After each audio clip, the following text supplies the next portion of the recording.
ജീവധാര ജീവമൊഴി കാൽവരിനാഥന്റെ സ്നേഹമൊഴി തിരുനിറത്താൽ ജീവനേകും യേശുനാഥന്റെ ജീവമൊഴി ജീവധാര ജീവധാര ജീവധാര.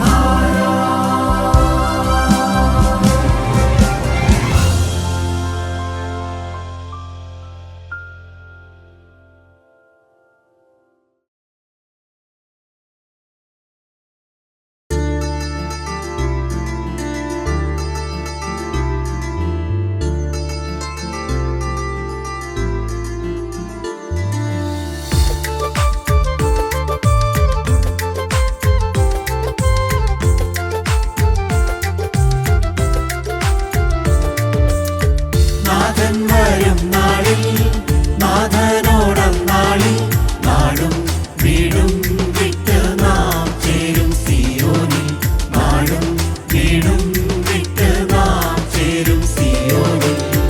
നാഥൻ വരും നാളിൽ നാഥനോടന്നാളിൽ നാടും വീടും വിട്ട് നാം ചേരും സിയോനിൽ നാടും വീടും വിട്ട് നാം ചേരും സിയോനിൽ.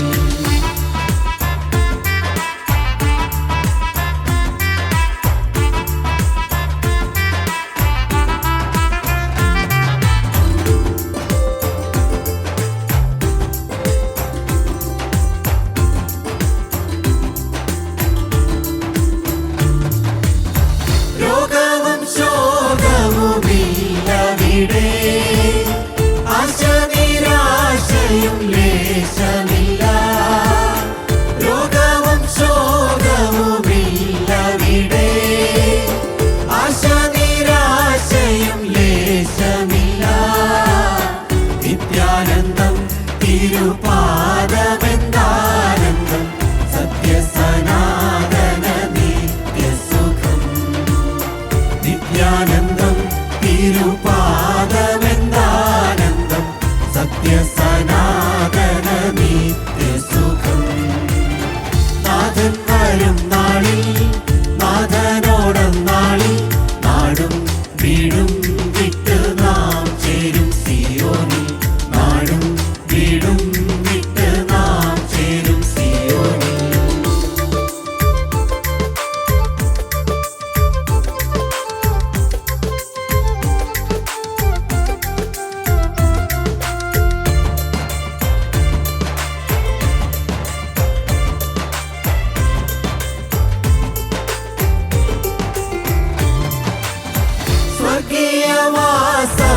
സ്വർഗീയവാസമവർണ്ണനീയം സ്വത്തും സമ്പാദ്യവും ദൈവം തന്നെ.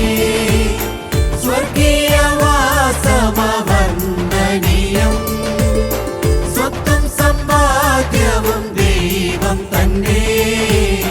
സത്യവും നീതിയും നിത്യം വാഴും തീരം നിത്യവും ഭാസുരം ശാന്തി തീരം. സത്യവും നീതിയും നിത്യം വാഴും തീരം നിത്യവും ഭാസുരം ശാന്തി തീരം.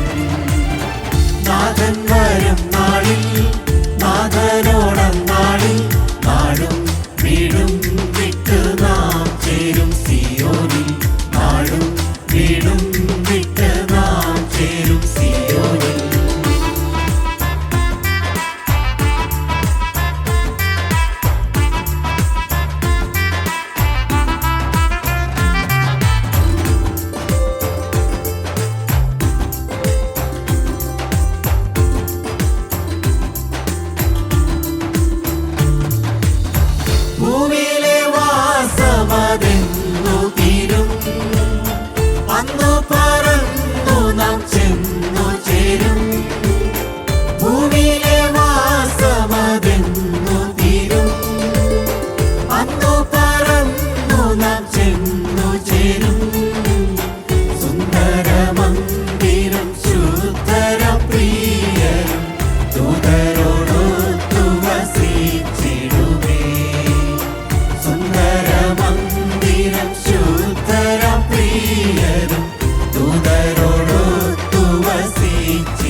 ദൈവത്തിന് സ്തോത്രം.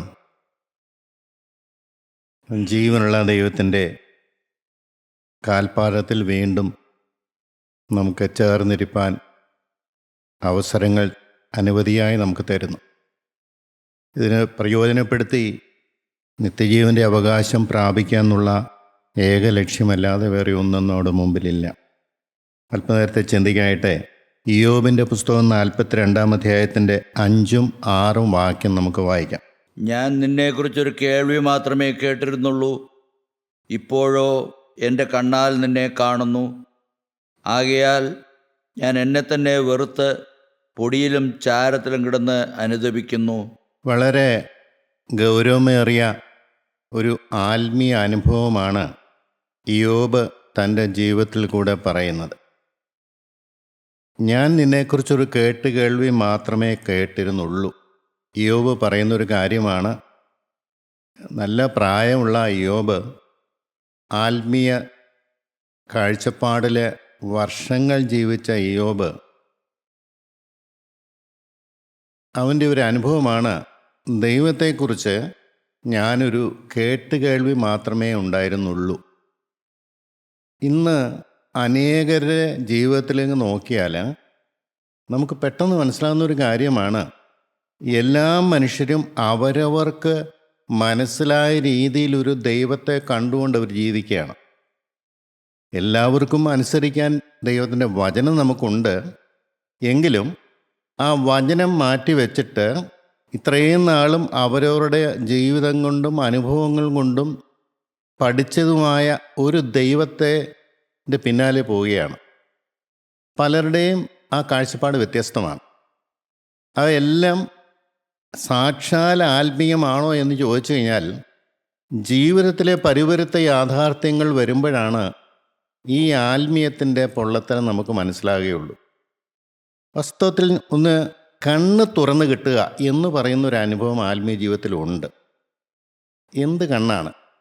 ജീവനുള്ള ദൈവത്തെ, ആത്മാവാകുന്ന ദൈവത്തെ ആത്മാവിൻ്റെ കണ്ണ് തുറന്ന് കാണുക, ആ ദൈവത്തിൻ്റെ ഹിതം എന്താണെന്ന് മനസ്സിലാക്കുക, ആ ദൈവത്തിൻ്റെ ഹിതം ഞാൻ എങ്ങനെയാണ് അനുസരിക്കേണ്ടതെന്ന് ഗ്രഹിക്കുക. ഇത് ദൈവസന്നിധിയിൽ ഇരുന്ന് നാം പ്രാപിക്കേണ്ട ഒരു വലിയ വളരെ ശ്രേഷ്ഠമായ ഒരു അനുഭവമാണ്.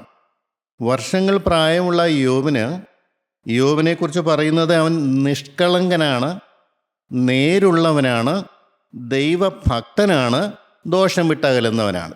എത്ര മനോഹരമായ ക്വാളിറ്റിയുള്ള ആ വൃദ്ധൻ. വേദപുസ്തകത്തിലെ ഏറ്റവും പഴയ പുസ്തകമാണെന്നാണ് പറയുന്നത്. എങ്കിലും ഞാൻ ഇയ്യോബിനെ മാനിക്കുന്നു.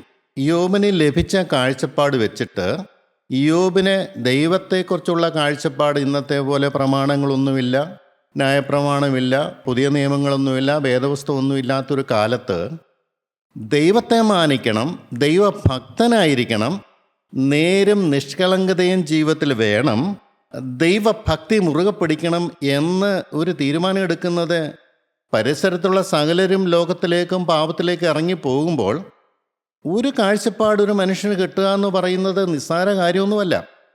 വിശാലമായ ലോകം, അതിൻ്റെ സൗഭാഗ്യങ്ങൾ, അതിൻ്റെ സുഖങ്ങൾ, അതിൻ്റെ സന്തോഷങ്ങൾ, എല്ലാ മനുഷ്യരും അതുപോലെ പോകുമ്പോൾ ഒഴുക്കിനെതിരെ നീന്താൻ ഇയ്യോബ് തീരുമാനിച്ച നിസ്സാരമായ കാര്യമല്ല. ഞാൻ ഇയ്യോബിനെ ശരിക്കും മാനിക്കുന്നുണ്ട്. ആ കാലഘട്ടത്തിൽ ദൈവത്തെ മാനിക്കണം, ദൈവത്തെ ബഹുമാനിക്കണം, ദൈവത്തെ ആദരിക്കണം, ദൈവത്തെ സ്നേഹിക്കണം, ദൈവകൽപ്പന അനുസരിക്കണം, നിഷ്കളങ്കനായി ജീവിക്കണം, ആര് നോക്കിയാലും ഒരു കുറ്റം പറയാൻ പാടില്ലാത്ത രീതിയിൽ ജീവിക്കണം എന്നൊക്കെ തീരുമാനമെടുത്ത ഇയ്യോബ് വളരെ ശ്രേഷ്ഠനായ ഒരു മനുഷ്യൻ തന്നെയാണ്. പക്ഷേ ഇയ്യോബ് അവസാന കാലഘട്ടത്തിൽ പറയുന്നൊരു കാര്യമുണ്ട്, ഞാൻ ദൈവത്തെക്കുറിച്ചൊരു കേൾവി മാത്രമേ ഉണ്ടായിരുന്നുള്ളൂ. അപ്പോൾ ഇത്രയും കാലം എങ്ങനെ ജീവിച്ചു? ദൈവത്തെ കാണാതെ, ദൈവത്തെ വേണ്ട രീതിയിൽ അറിയാതെ, സ്വന്തം ഇഷ്ടപ്രകാരം ഒരു ജീവിതം, ആത്മീയമാണെന്ന് ധരിച്ചുകൊണ്ടുള്ള ഒരു ജീവിതം. കാരണം പ്രകടമായ പാപങ്ങളൊന്നുമില്ല, വേണ്ടാതിനത്തിലേക്കൊന്നും പോകുന്നില്ല, മറ്റുള്ളവരെ ദ്രോഹിക്കുന്നില്ല, കഴിയാലാവുന്നിടത്തോളം സഹായം ചെയ്യുന്നു. അപ്പോൾ എനിക്ക് തന്നെ മറ്റുള്ളവരെക്കാൾ ഞാൻ ശ്രേഷ്ഠനാണെന്നുള്ളൊരു ചിന്ത കാലങ്ങൾ കൊണ്ട് നമ്മുടെ ഹൃദയത്തിൽ അടിഞ്ഞുകൂടുന്നു. മറ്റുള്ളവരെ നോക്കുമ്പോൾ മുഴുവൻ വഷളായി നടക്കുന്ന ലോകം, അവരുടെ കുറ്റങ്ങളൊക്കെ നമുക്കറിയാം. പക്ഷെ അതിൽ നിന്നൊക്കെയും വ്യത്യസ്തനായി എൻ്റെ ദൈവം ദുഃഖിക്കുമെന്ന് മനസ്സിലാക്കിക്കൊണ്ട് വ്യത്യസ്തമായ ഒരു വഴി തിരഞ്ഞെടുത്ത് പോകുന്ന ഇയ്യോബ്. ഇന്നും അനേകർ അങ്ങനെയാണ്. നല്ല ജീവിതം നയിക്കാൻ അനേകർക്ക് താല്പര്യമുണ്ട്. ആരെയും ദ്രോഹിക്കാതെ, ആരെയും വിഷമിപ്പിക്കാതെ, ആരുടെയും ഹൃദയം വേദനിപ്പിക്കാതെ ജീവിക്കണമെന്ന് ആഗ്രഹിക്കുന്ന അനേകരുണ്ട്. അതുപോലെ ആർക്കൊരു ദ്രോഹവും ചെയ്യരുത്, കഴിയാവുന്നിടത്തോളം സഹായം ചെയ്യണം എന്ന് വിചാരിച്ചുകൊണ്ട് തന്നെ വളരെ കൃത്യമായി പ്രിൻസിപ്പിൾ ജീവിക്കുന്നവരുണ്ട്. ഒരു തെറ്റ് പറ്റുകയില്ല, കള്ളം പറയുകയില്ല, ആരുടെയും കുറ്റം പറയുകയില്ല. എത്രയോ നല്ല പ്രിൻസിപ്പിളുള്ളവർ ഈ ലോകത്ത് ജീവിക്കുന്നു. കാരണം അറിയാം തെറ്റായ ജീവിതം അവരുടെ ജീവിതത്തിലും കുടുംബത്തിനും ദോഷമാണെന്നറിയാം. അതുകൊണ്ട് നല്ല പ്രിൻസിപ്പിളിൽ അച്ചടക്കത്തോടെ ജീവിക്കുന്നവർ അനേകരെ ഞാൻ കണ്ടിട്ടുണ്ട്. എന്നാൽ അവർക്ക് മനസ്സിലാകാത്തൊരു സത്യമാണ്, അവർ ദൈവത്തെ കാണുന്നില്ല. അവരുടേതായ രീതിയിൽ, അവരുടേതായ ഇത്രയും നാളത്തെ അനുഭവ സമ്പത്ത് വെച്ച് അവരുടെ ഉള്ളിൽ ഒരു ദൈവത്തെക്കുറിച്ചൊരു കാഴ്ചപ്പാടുണ്ട്. ആ കാഴ്ചപ്പാടനുസരിച്ച് അവർ ജീവിക്കുന്നത് വചനപ്രകാരമല്ല, ദൈവത്തിൻ്റെ ആത്മാവ് കാണിച്ചു കൊടുക്കുന്ന വഴി കൊണ്ടൊന്നുമല്ല, അവരുടേതായ കാഴ്ചപ്പാട്. പ്രിയപ്പെട്ടവരെ, ഇന്ന് പാപത്തിലേക്ക് പോകുന്നതിനേക്കാൾ അധികം പേരും പാപത്തിൽ നിന്ന് വിട്ടുനിൽക്കുന്നവരാണ്. ആത്മീകരെന്ന് പറയുന്നവരാണ് കൂടുതൽ. അവർക്ക് കൂട്ടായ്മകളുണ്ട്, അവർ വചനം വായിക്കുന്നവരാണ്, പ്രാർത്ഥിക്കുന്നവരാണ്, നന്നായി ജീവിക്കുന്നവരാണ്, പ്രിൻസിപ്പിളുള്ളവരാണ്. എല്ലാം കൊണ്ടും നല്ല. ആര് നോക്കിയാലും ഒരു കുറ്റവും പറയില്ല. ഈ യോബിനെ നോക്കിയാൽ വല്ലതും കുറ്റം പറയാനുണ്ടോ? മക്കൾക്ക് വല്ല തെറ്റുകളോ വല്ലതും സംഭവിച്ചു പോയോ എന്നുള്ള സംശയമുള്ളത് കൊണ്ട് മിക്കവാറും മക്കൾക്ക് വേണ്ടി യാഗമർപ്പിക്കുന്ന ഒരു മനുഷ്യനാണ്. മക്കൾ തെറ്റിപ്പോയോ എന്നുള്ള ആശങ്ക വെച്ചിട്ട് അത്രമാത്രം നിൽക്കുന്ന ഒരു മനുഷ്യനെ തിരുത്തുക എന്ന് പറഞ്ഞാൽ അത്ര എളുപ്പമുള്ള കാര്യമല്ല. സഹോദരന്മാരുണ്ട് യോബിൻ്റെ. അവർ നോക്കിയിട്ട് പോലും യോബിനെ തിരുത്താൻ സാധിച്ചില്ല. കാരണം അത്രയ്ക്ക് ഉറച്ച പ്രിൻസിപ്പിൾ നിൽക്കുന്ന മനുഷ്യനാണ്. യോബ് പറയുകയാണ്, ദൈവത്തെ കാണാൻ ഒരു ഭാഗ്യം ലഭിച്ചു. അപ്പോൾ ഉടനെ ഉണ്ടായ സംഭവം എന്നറിയാമോ? ഞാൻ എന്നെ തന്നെ വെറുത്തു. എന്നെ തന്നെ വെറുക്കുന്ന ഒരു അനുഭവം ആത്മീയ കാഴ്ചപ്പാട് ലഭിക്കാതെ ഒരു മനുഷ്യൻ കിട്ടുകയില്ല. കർത്താവായ യേശുക്രിസ്തു പറഞ്ഞു, തന്നെത്താൻ ത്യജിച്ച് തൻ്റെ ക്രൂശ് എടുത്തുകൊണ്ട് എൻ്റെ പിന്നാലെ വരണം. അത് വളരെ ഉന്നതമായൊരു നിലവാരമാണ്. അത് കിട്ടുക എന്ന് പറഞ്ഞാൽ വലിയ ഭാഗ്യമാണ്. അത് അനുസരിക്കുക എന്ന് പറഞ്ഞാൽ അതിനേക്കാൾ വലിയ ഭാഗ്യമാണ്. തന്നെത്താൻ ത്യജിക്കുക, തന്നെത്താൻ വെറുക്കുക. യോബ് ദൈവത്തെ കണ്ടു കഴിഞ്ഞപ്പോൾ യോബിനുണ്ടായ അനുഭവം തന്നെത്താൻ വെറുത്ത് പൊടിയിലും ചാരത്തിലിരുന്ന് അനുതപിക്കുന്നു. അപ്പോൾ ഇത്രയും നാൾ അനുതാപം ഇല്ലായിരുന്നോ? അനുതാപം കിട്ടിയത് യോബിന് ദൈവത്തെ കണ്ടപ്പോഴാണ്. നമുക്കറിയാമല്ലോ, യെശയ്യാപ്രവചനത്തിൽ 6-ാം അധ്യായത്തിനകത്ത് പ്രവാചകൻ ദൈവത്തെ കണ്ടപ്പോഴാണ്, അയ്യോ ഞാൻ അശുദ്ധനായ മനുഷ്യൻ, അശുദ്ധിയുള്ള നാവ് കൊണ്ട് ഞാൻ പ്രവചിച്ച മനുഷ്യനാണ്, എനിക്ക് അയ്യോ കഷ്ടമെന്നാണ് പറയുന്നത്. പ്രിയപ്പെട്ടവർ, ഇത് വലിയൊരു സത്യമാണ്. അധികം പേരുടെയും കണ്ണിന് മറഞ്ഞിരിക്കുന്ന ഒരു സത്യമാണ്. ദൈവത്തെ കണ്ടാൽ മാത്രമേ നമുക്ക് പാപമൊന്നും കിട്ടുകയുള്ളൂ. ഞാൻ ആരാണ്? ദൈവത്തെ കാണുമ്പോൾ എൻ്റെ ആത്മീയ നിലവാരം എവിടെ കിടക്കുന്നു, എൻ്റെ വിശുദ്ധി എവിടെയാണ്, ഞാൻ എത്ര അശുദ്ധനാണെന്നുള്ള ബോധ്യം സ്വാഭാവികമായി നമുക്ക് കിട്ടുന്ന ഒരു കാര്യമാണ്.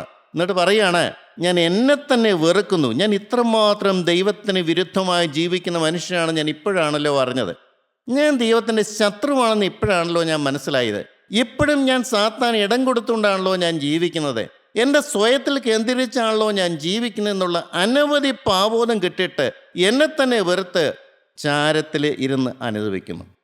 എൻ്റെ പ്രിയപ്പെട്ടവരെ, അനുതാപം ക്രിസ്തീയത്തിൻ്റെ ഏറ്റവും മനോഹരമായൊരു അനുഭവമാണ്. എനിക്ക് തെറ്റുപറ്റിപ്പോയി, എൻ്റെ ദൈവത്തെ ഞാൻ ദുഃഖിപ്പിച്ചു പോയി, എൻ്റെ ദൈവം എന്നെ നോക്കി വേദനിക്കുന്നു. നാളുകളായി ഞാൻ ആത്മീയനെന്നും പറഞ്ഞ് ഞാൻ ദൈവത്തെ പ്രസാദിപ്പിക്കുന്നതിന് ഞാൻ ധരിച്ച കാലങ്ങളൊക്കെ എൻ്റെ ദൈവം കരയുകയായിരുന്നുള്ള ആ ഏറ്റവും നിർണായകമായ സത്യം മനസ്സിലാക്കിക്കൊണ്ട് സാക്ഷാൽ അനുതാപത്തിലേക്ക് കടന്നു വരും. ഇതൊക്കെ ഈ കാലത്ത് പറഞ്ഞാൽ എന്തെങ്കിലും പ്രസക്തി ഉണ്ടോ എന്ന് ചോദിച്ചാൽ എനിക്കറിയാൻ പാടില്ല. പക്ഷെ ഒരു കാര്യം സത്യം, ഇത് 100% സത്യമാണ്. യോബിനെക്കുറിച്ച് പറയുമ്പോൾ നമുക്കറിയാം, അവൻ നിഷ്കളങ്കനാണ്, അവൻ നേരുള്ളവനാണ്, ദൈവഭക്തനാണ്, ദോഷം വിട്ട അകലുന്നവനാണ് അവൻ്റെ പ്രിൻസിപ്പിൾ. അതുകൊണ്ട് എന്തു ദൈവം അവനുണ്ടായിരുന്ന സമ്പത്തിനും ഭവനത്തിനും എല്ലാം വേലി കെട്ടി സൂക്ഷിച്ചു. അത് ദൈവം ചെയ്യുന്ന വലിയൊരു കൃപയാണ്. വേലിക്കെട്ട്, സംരക്ഷണം, അനേക പാപങ്ങൾ വരാതെ വണ്ണം കാക്കുന്നു. ഭൗതികമായി പോലും അനേക പ്രിവിലേജ് കൊടുക്കുന്നു. പ്രിവിലേജ് ക്ലാസ് എന്ന് പറയും. ദൈവത്തിൻ്റെ കാവലും കരുതലും ദൃഷ്ടിയുമുള്ള ജനമായിട്ട് യോബ് വളർന്നു. യോബ് തുടർന്ന് എല്ലാം പൊന്നാണ്. യോബിന് സ്വർഗീയ സംരക്ഷണമുണ്ട്. അവൻ പ്രാർത്ഥിക്കുന്നവനാണ്, ദൈവം കൂടെ ഉണ്ടെന്നുള്ള ബോധത്തിൽ ജീവിക്കുന്ന മനുഷ്യനാണ്. സർവ്വ അനുഗ്രഹങ്ങൾ അവനുണ്ട്. മക്കളുടെ അനുഗ്രഹമുണ്ട്, സമ്പത്തിൻ്റെ അനുഗ്രഹമുണ്ട്, എല്ലാ നന്മകളും അവനുണ്ട്. പക്ഷേ ഇയ്യോബ് അറിയാത്തൊരു സത്യമുണ്ട്. അവനിൽ ശത്രു അവകാശം പറയുന്ന ചില പാപങ്ങൾ ഉണ്ടെന്നുള്ളത് ഇയ്യോബിന് അറിഞ്ഞില്ല. പക്ഷെ ദൈവത്തിനറിയാം, പിശാചിനും അറിയാം. ഇത് വലിയൊരു സത്യമാണ് പ്രിയപ്പെട്ടവരെ. അനേകര് മരണക്കടക്കിലേക്ക് നീങ്ങുന്നത് ഈ സത്യം അവസാനം മാത്രമേ അറിയുള്ളൂ. എൻ്റെ ഹൃദയത്തിൽ ദൈവം ദുഃഖിക്കുന്ന അനേക പാപങ്ങൾ ഉണ്ടെന്നുള്ളത് മനസ്സിലാക്കി അനുദപിക്കാൻ പറ്റാത്ത ഒരു നിർണായക ഘട്ടത്തിലേക്ക് വന്നാൽ എന്ത് ചെയ്യാൻ പറ്റും? ഇവിടെ യോബിന് കിട്ടിയ ഏറ്റവും വലിയ ഭാഗ്യം, ഒരു വിധത്തിൽ പറഞ്ഞാൽ പിശാച് ഇയ്യോബിനെ നശിപ്പിക്കാൻ ശ്രമിച്ചെങ്കിലും ഏറ്റവും നല്ലൊരു കാര്യമാണ് പിശാച് ചെയ്തത്.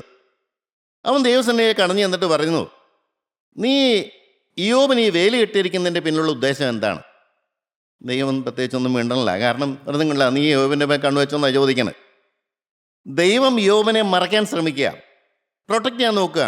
പക്ഷേ എല്ലാം തുറന്നു കിടക്കുന്ന ആത്മഗോളത്തിൽ പിശാചിന് പോലും അറിയാം ഇയ്യോബിൻ്റെ കുഴപ്പം എന്താണെന്നും അവനെ അനർഹമായിട്ടാണ് വേലിക്കെട്ട് കൊടുത്തിരിക്കുന്നെന്നുള്ളതൊന്നും ഈ പിശാചിന് അറിയാം. പിശാച് സാത്താൻ ദൈവത്തോട് പറഞ്ഞു, നീ അവന് വേലി കെട്ടിയാൽ ശരിയാവില്ല, അവൻ്റെ ജീവിതത്തിൽ എനിക്ക് അവകാശമുള്ള പാപമുണ്ട്, അതുകൊണ്ട് വേലി എന്താണെന്നൊന്നും ദൈവം ചോദിച്ചില്ല. കേട്ടപാടെ ദൈവം വേലി പൊളിച്ചം കൊടുത്തു. എന്നെ ഏറെ ചിന്തിപ്പിച്ചൊരു വിഷയമാണ്. പ്രിയപ്പെട്ടവരെ, ദൈവത്തിൻ്റെ നാളുകളായിട്ടുള്ള സംരക്ഷണം ലഭിച്ച ദൈവപൈതലിന് ദൈവത്തിനറിയാം അവൻ പ്രശ്നമുണ്ടെന്നറിയാം. എങ്ങനെങ്കിലും ഏതെങ്കിലും രീതിയിൽ കൂടെ അവനെ രക്ഷപ്പെടുത്താൻ ദൈവം നോക്കുന്നുണ്ട്. പക്ഷേ അവൻ്റെ ശത്രുവായ പിശാച് വന്നിട്ട് പറയുകയാണ്, നീ അനർഹമായിട്ടാണ് അവന് വേലി കെട്ടുകൊടുത്തിരിക്കുന്നതെന്ന്. ദൈവത്തിന് വല്ലതും ചെയ്യാൻ പറ്റുമോ? പ്രിയപ്പെട്ടവരെ, മരണക്കിടക്കയിൽ ആത്മാവ് കടന്ന് അക്രദേശത്തേക്ക് പോകുമ്പോൾ ഈ ആത്മാവിന് പിശാച് അവകാശം പറയുന്ന പാപങ്ങൾ എന്തെങ്കിലും ഉണ്ടെങ്കിൽ അതിൽ അവകാശം പറഞ്ഞുകൊണ്ട് വരും. ദൈവത്തിനൊന്നും ചെയ്യാൻ പറ്റത്തില്ല. മോശയുടെ ജീവിതത്തിൽ ദൈവം സാത്താനെ ഫൽസിച്ചു, ആ ആത്മാവിനെ കൂട്ടിക്കൊണ്ടുപോയി. ദൈവത്തിന് വേണ്ടി വേർതിരിക്കപ്പെട്ട ദൈവവൈതലിന് ആ സാത്താനെ ശാസിച്ച് ബന്ധനം അഴിച്ച് കൂട്ടിക്കൊണ്ട് പോയി എങ്കിൽ എൻ്റെ അവസ്ഥ എന്തായിരിക്കും? നമ്മളുടെ ഓരോരുത്തരുടെയും അവസ്ഥ എന്തായിരിക്കും? തേജസ്സേറിയ ദൈവത്തിന് സൂക്ഷിച്ച് ചെയ്ത മോശയ്ക്കതാണ് അനുഭവം എന്നുണ്ടെങ്കിൽ, പ്രിയപ്പെട്ടവരെ, നമ്മുടെ മരണക്കടക്ക് എങ്ങനെയായിരിക്കും? സമാധാനത്തോടെ ശത്രുവിൻ്റെ അവകാശങ്ങൾ ഒന്നുമില്ലാതെ ദൈവത്തിൻ്റെ ആത്മാവിനും ദൂതന്മാരും നമ്മളെ കൂട്ടിക്കൊണ്ടു പോകാൻ പറ്റുമോ? അതോ അവിടെ ഒരു യുദ്ധം നടക്കുമോ? അവിടെ യുദ്ധം നടന്നാൽ പോലും ആര് ജയിക്കും? പിശാച് അവകാശം പറയുന്ന കാര്യങ്ങൾ ഉണ്ടെന്ന് പറഞ്ഞാൽ അത് നമുക്ക് സത്യമല്ലേ? മരിക്കുന്നതിന് മുമ്പ് ഈ അനുഭവം ഈ മരിക്കാൻ കിടക്കുന്ന ആൾ പോലും കാണും. സാത്താൻ അവകാശം പറയുന്ന ബന്ധനം എന്താണെന്ന് അവന് അപ്പോൾ മനസ്സിലാവും. നാളുകൾ ഭൂമി ജീവിച്ചപ്പോൾ അത് മനസ്സിലായില്ല. എന്നാൽ ആ സമയത്ത് ആത്മാവ് വേർപെടുന്ന സമയത്ത് കൃത്യമായും വ്യക്തമായും സാത്താൻ അവകാശം പറയുന്ന കാര്യങ്ങൾ സത്യമാണെന്ന് അവന് മനസ്സിലാവും. അനുദപിക്കാനോ ദൈവത്തിന് ഭാക്ഷമോ പ്രാപിക്കാനോ മോചനം പ്രാപിക്കാനോ നേരമില്ല. ആ സമയം ദൈവം വേദനയോടെ നോക്കി നിൽക്കാനേ പറ്റുള്ളൂ. പിശാചിൻ്റെ അവകാശത്തിൽ അവൻ ഇതെവൻ എൻ്റേതാണ്, നാളുകൾ ഞാൻ പറയുന്ന കേട്ട് അനുസരിച്ച മനുഷ്യാത്മാവാണിത്, എൻ്റേതാണ് എന്ന് പറഞ്ഞ ദൈവത്തിനൊന്നും ചെയ്യാൻ പറ്റില്ല. പ്രിയപ്പെട്ടവർ, ഈ വേദവാക്യം വായിക്കുമ്പോൾ എൻ്റെ ഏറ്റവും വലിയ പേടിയതാണ്, ഒരു മരണക്കിടക്കയിൽ ഇയ്യോബിനുണ്ടായ ആ അനുഭവം, സാത്താൻ അവകാശം പറയുന്ന കാര്യം എൻ്റെ ജീവിതത്തിൽ വന്നാൽ എന്തു ചെയ്യും? അതുകൊണ്ട് എന്നെ തന്നെ വെറുത്ത് രട്ടിലും വെണ്ണയിലും ഇരുന്നുകൊണ്ട് അനുദപിക്കുന്ന കാര്യം ഇന്ന് ഇവിടെ വെച്ച് തുടങ്ങാനുള്ള സുബോധമുണ്ട്, ആരോഗ്യമുണ്ട്, എല്ലാം ദൈവം തന്നിട്ടുണ്ട്. ഈ വചനം സൂക്ഷിച്ച് തന്നെ ഇയ്യോബിൻ്റെ കാര്യം എടുത്ത് പറയുന്ന എന്തിനാന്ന് ചോദിച്ചാൽ, കേൾക്കുന്ന ദൈവവൈദ്യങ്ങളെ നിങ്ങളിത് മനസ്സിലാക്കണം. എനിക്കൊരു മരണക്കടക്ക് വരുമ്പോൾ എന്നിൽ അവകാശം പറഞ്ഞ് ക്ഷമിക്കാത്ത പാപങ്ങൾ ഉണ്ടെങ്കിൽ, ഞാൻ ഓർക്കാത്ത പാപങ്ങൾ ഉണ്ടെങ്കിൽ, സാത്താൻ അവകാശം പറയുന്ന കാര്യങ്ങൾ എൻ്റെ ജീവിതത്തിൽ ഉണ്ടെങ്കിൽ, അതിന് അവകാശം പറയുന്ന സാത്താൻ വന്നാൽ ദൈവത്തിന് ഒന്നും ചെയ്യാൻ പറ്റില്ല. മാനസാന്തരം ഭൂമി ജീവിക്കുന്ന സുബോധമുള്ള കാലത്താണ്. പാപമേറ്റു പറയുന്നതും ഉപേക്ഷിക്കുന്നതും ഈ നല്ല കാലത്താണ്. നല്ല ആരോഗ്യമുള്ള കാലത്ത്, നല്ല സുബോധമുള്ള കാലത്ത്, എല്ലാ സൗകര്യങ്ങളുള്ള കാലത്ത്, ദൈവത്തിൻ്റെ വേലിക്കെട്ടുള്ള കാലത്ത്, ദൈവാത്മാവ് ഹൃദയത്തിലുള്ള കാലത്ത്, ജീവനുള്ള കാലത്താണ് പാപം കണ്ടുപിടിച്ച് ദൈവത്തോട് ഏറ്റുപറയുന്നത്. അത് നടക്കുകയും ചെയ്യും. വർഷങ്ങളായിട്ട് വനം കേൾക്കുന്നവർ നമ്മളൊക്കെ എന്നിൽ മറിഞ്ഞു കിടക്കുന്ന പാവങ്ങൾ എന്തെങ്കിലും ഉണ്ടെന്ന് നാം ദൈവസ്ഥനെ കാത്തിരിക്കാറുണ്ടോ? പൂർവ്വപിതാക്കന്മാരൊക്കെ നമ്മളെ പഠിപ്പിച്ചിരിക്കുന്നു, ദൈവമേ നീ എന്നെ എങ്ങനെയാണ് ഇപ്പോൾ കാണുന്നത്, അതുപോലെ എനിക്ക് എന്നെ തന്നെ കാണാനുള്ളൊരു കൃപ എനിക്ക് തരണമേ, ഞാൻ അനുഭവിച്ചുകൊള്ളാം. ആഴത്തിലുള്ളൊക്കെ ശുദ്ധീകരണത്തിന് പോകാൻ എത്ര പേർക്ക് താല്പര്യമുണ്ട്? യോബിൻ്റെ ജീവിതകാലത്ത് സംഭവിച്ചു. അതിന് ദൈവമേറെ വേലി പൊളിച്ചു കിടക്കേണ്ടി വന്നു. അനേക കഷ്ടങ്ങളും നഷ്ടങ്ങളും പ്രയാസങ്ങളും ഭാരങ്ങളും യോബിൻ്റെ ജീവിതത്തിൽ വന്നെങ്കിലും നന്മയ്ക്കായിട്ട് അത് തീർത്തു. അങ്ങൊരവസരം നമുക്ക് കിട്ടുമോ? ഞാൻ ചിന്തിക്കാറുണ്ട്, എല്ലാ മുടിയമ്പുത്രന്മാരും മടങ്ങി വരാറില്ല. എല്ലാ മുടിയമ്പുത്രന്മാരും മടങ്ങി വരാറില്ല. ഒരു മുടിയമ്പത്രം വന്നു എന്നുള്ളതുകൊണ്ട് എല്ലാവരും വരണമെന്നൊന്നുമില്ല. യോബിന് ഇങ്ങനെയുള്ള അനുഭവം കിട്ടിയെന്നുള്ളതുകൊണ്ട് എനിക്കത് കിട്ടണമെന്നില്ല. നല്ല കാലത്ത്, സുബോധമുള്ള കാലത്ത്, വചനം കേൾക്കുന്ന കാലത്ത്, ദൈവാത്മാവ് വ്യാപരിക്കുന്ന കാലത്ത്, ദൈവാത്മാ പാപവും തരുന്ന കാലത്ത് ഈ പാപത്തെ ഓർത്ത് അനുഭവിച്ച് ഏറ്റുപറഞ്ഞ് ഉപേക്ഷിച്ചില്ലെങ്കിൽ, ശുദ്ധീകരണം പ്രാപിച്ചില്ലെങ്കിൽ ഈ ഭയാനകമായ സംഭവം നമ്മുടെ ജീവിതത്തിൽ വന്നേക്കാം. എൻ്റെ പ്രിയപ്പെട്ടവരെ, ഞാൻ പേടിപ്പിക്കാൻ പറയുന്നതല്ല, പക്ഷെ പേടിക്കണ്ടേ. അവൻ്റെ വേലി പൊളിച്ചു കളഞ്ഞു. യോബിന് മനസ്സിലായില്ല എന്താ കാര്യമെന്ന്.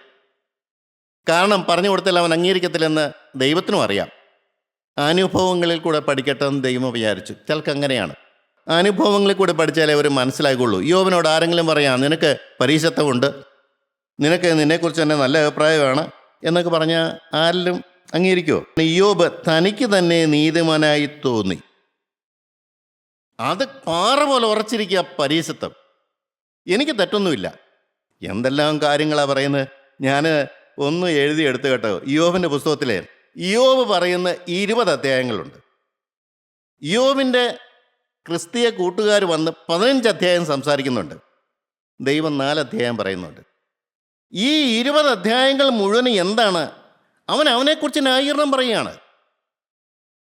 ഒരു പെൺകുട്ടിയെ കണ്ടാൽ ഞാൻ നോക്കുകയില്ല, ഞാൻ എൻ്റെ കണ്ണുമായിട്ട് നിയമം ചെയ്തിട്ടുണ്ടെന്നാണ് പറഞ്ഞ്.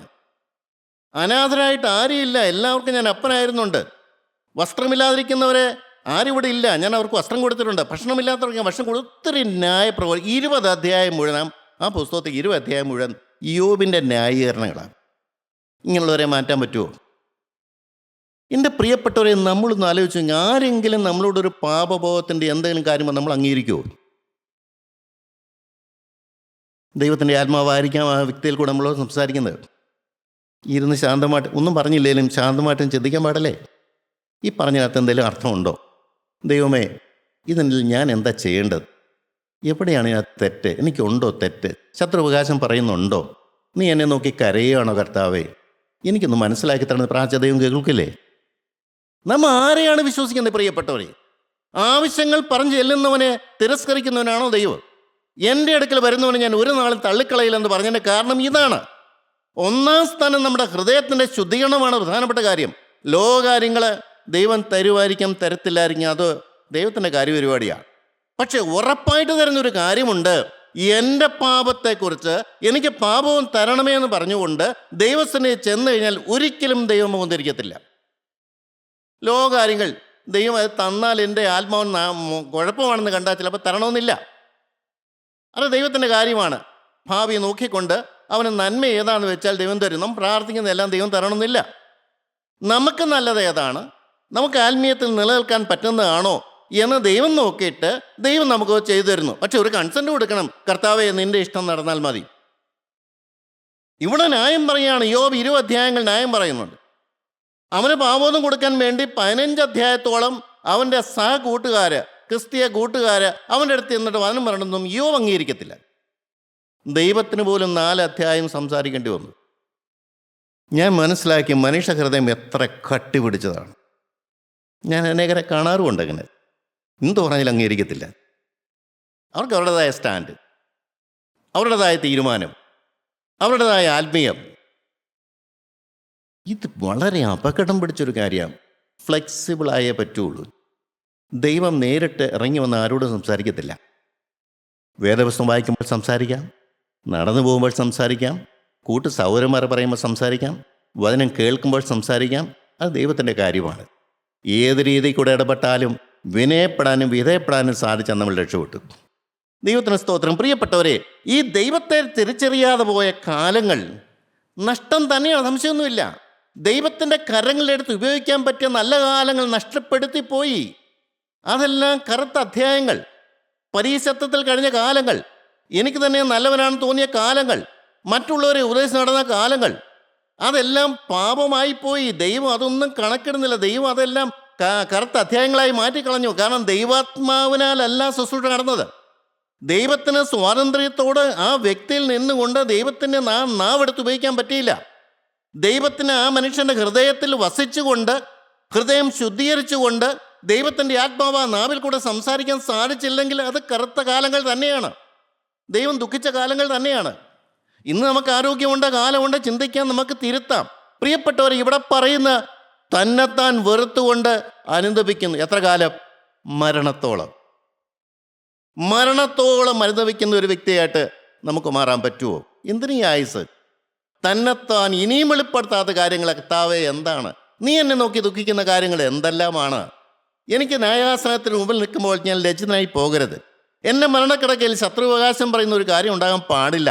ഇന്ന് നല്ല കാലത്ത് ഞാൻ അംഗീകരിക്കുന്നു. എന്തു പറഞ്ഞാലും എങ്ങനെല്ലാം എന്നോട് ഇടപെട്ടാലും ശരി, ഞാൻ സ്വീകരിച്ചു കൊള്ളാം.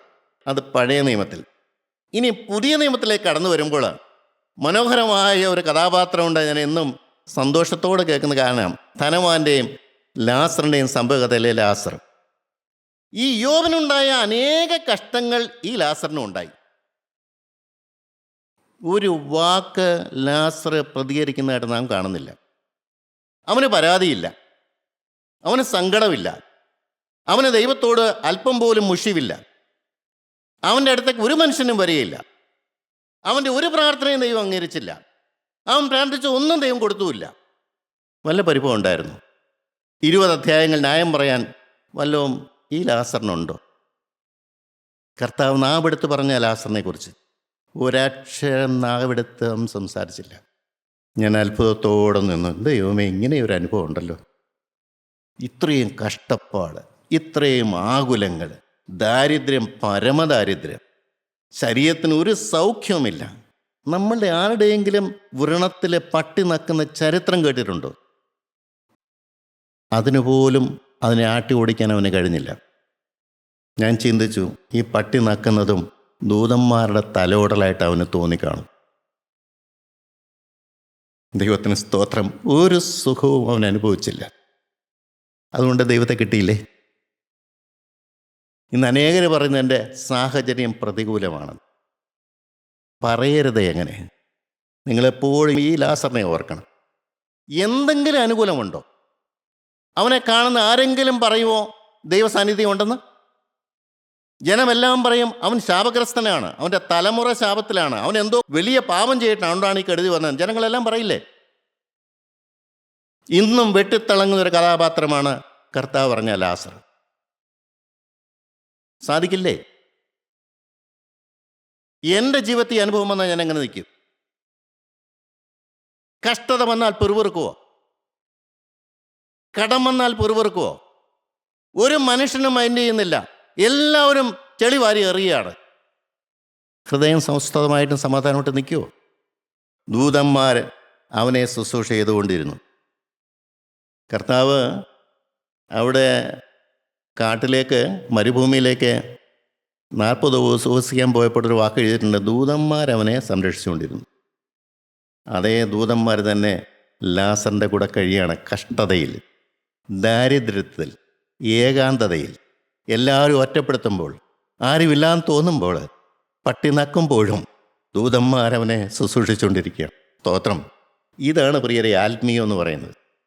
സഹോദരാ, നിനക്ക് കഷ്ടതയൊന്നുമില്ലയോ? നല്ലത്. പക്ഷെ ഒരു കാര്യം ശ്രദ്ധിക്കണം, മുറുകെ പറ്റുന്ന പാപങ്ങൾ എന്തെങ്കിലും അകത്ത് കിടപ്പുണ്ടോ ഇല്ലൊന്ന്? ദാരിദ്ര്യമാണോ? സാരമില്ല. രോഗമാണോ? ഇതൊക്കെ പറയാൻ പറ്റുമായിരിക്കും അല്ലേ?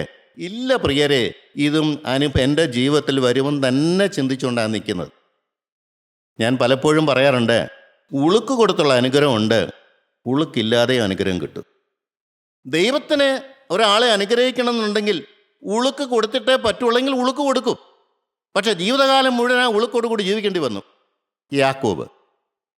ഞാൻ ദൈവത്തോട് പറയാറുണ്ട്, കർത്താവേ ഒന്നും തരല്ലേ, ഞാൻ മാറിക്കൊള്ളാം, നല്ല കാലത്ത് ഞാൻ മാറിക്കൊള്ളാം, നിന്റെ സനി ഇരുന്നു കൊള്ളാം, എൻ്റെ കുഴപ്പം ഞാൻ കണ്ടുപിടിച്ചു കൊള്ളാം, ഞാൻ തിരുത്തിക്കൊള്ളാം, വലിയ കഷ്ടത വന്നാൽ എനിക്ക് നിൽക്കാൻ പറ്റുമെന്ന് എനിക്ക് തന്നെ ഉറപ്പില്ല കർത്താവേ. അതുകൊണ്ട് കഷ്ടതകൾ വരാതെ തന്നെ ഞാൻ ശുദ്ധീകരണം പ്രാപിച്ചോളാം.